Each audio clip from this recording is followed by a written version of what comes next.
Hello student, good morning. Namo Buddhaya. Jumpa kembali dengan Teacher Rohana dalam video pembelajaran yang pertama. Apa kabar semua? Teacher harap kalian semua dalam keadaan sehat. Dan jangan lupa untuk selalu menjaga kesehatan dan mengikuti protokol kesehatan selama masa pandemik ini ya.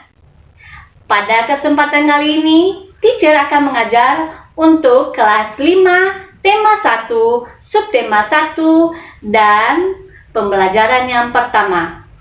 Nah, anak-anak, sebelum teacher menyampaikan materi pembelajaran, terlebih dahulu teacher akan menyampaikan tujuan pembelajaran yang harus kalian capai pada hari ini. Yang pertama, siswa dapat menyebutkan alat gerak hewan dan manusia dengan benar. Yang kedua, siswa dapat menentukan ide pokok dalam setiap paragraf dalam bacaan. Dan yang ketiga, siswa dapat mengembangkan ide pokok menjadi satu buah paragraf secara runtut. Nah, anak-anak, materi yang akan teacher sampaikan hari ini adalah tentang organ gerak hewan. Salah satu ciri-ciri makhluk hidup adalah bergerak. Apa sih arti bergerak itu? Bergerak adalah berpindahnya atau berubahnya posisi tubuh, baik sebagian ataupun seluruh bagian tubuh. Makhluk hidup dapat bergerak karena adanya rangsangan yang mengenai sebagian atau seluruh bagian tubuh. Manusia dan hewan bergerak dengan menggunakan kaki, sayap, sirip, ataupun otot-otot perutnya. Perhatikan gambar berikut. Apakah nama hewan di samping?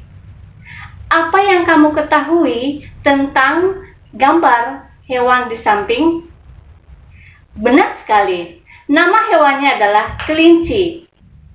Kelinci adalah hewan yang imut dan memiliki bulu yang tebal. Selain itu, kelinci juga bergerak secara lincah.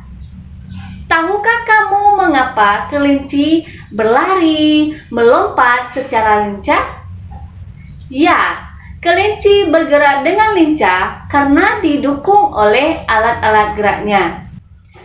Alat gerak kelinci dan hewan lainnya hampir sama dengan alat gerak manusia.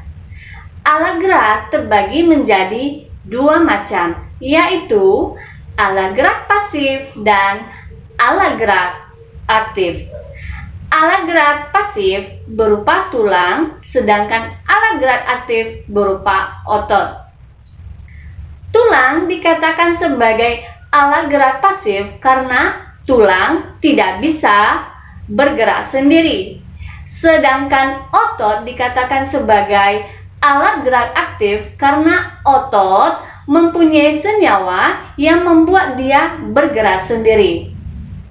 Ketika otot bergerak, maka tulang ikut bergerak karena otot melekat pada tulang. Kerjasama antara otot dan tulang disebut sebagai sistem gerak. Baiklah anak-anak, setelah kalian mempelajari organ gerak hewan, materi selanjutnya adalah tentang ide pokok dan kalimat pengembang. Dalam setiap paragraf terdapat ide pokok dan beberapa kalimat pengembang.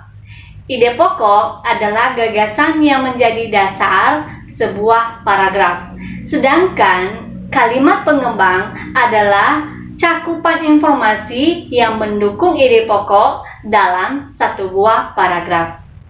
Ide pokok biasanya disajikan dalam bentuk kalimat utama.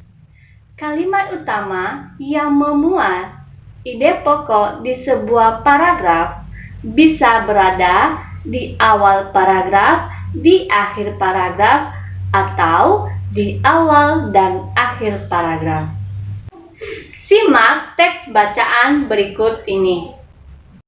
organ gerak manusia dan hewan.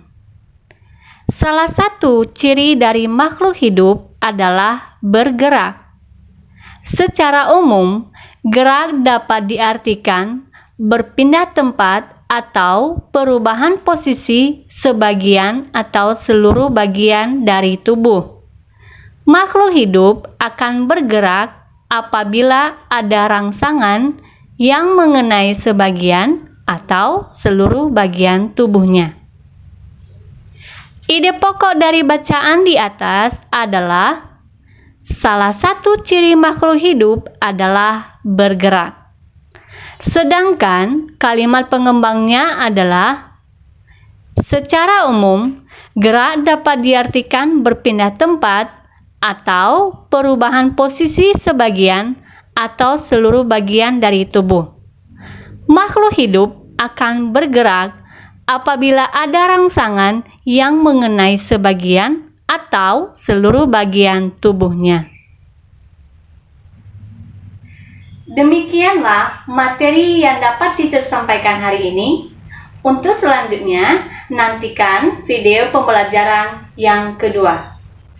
Goodbye.